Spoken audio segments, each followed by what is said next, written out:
17 বছর এই 17 বছর জঞ্জাল আমাদেরকে পরিষ্কার করতে হবে। 17 বছরের আবর্জনা বর্জ্য আমাদেরকে পরিষ্কার করতে হবে। এবং যেহেতু এখন আমরা নির্বাচিত সরকার তারেক রহমানের নেতৃত্বে সকল কাজ সকল ডিপার্টমেন্টের সহিত সমন্বিত করবই।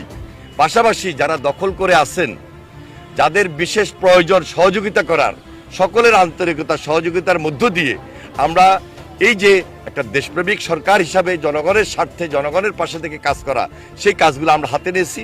আশা করি সবাই আমাদেরকে আন্তরিকভাবে সহযোগিতা করবেন।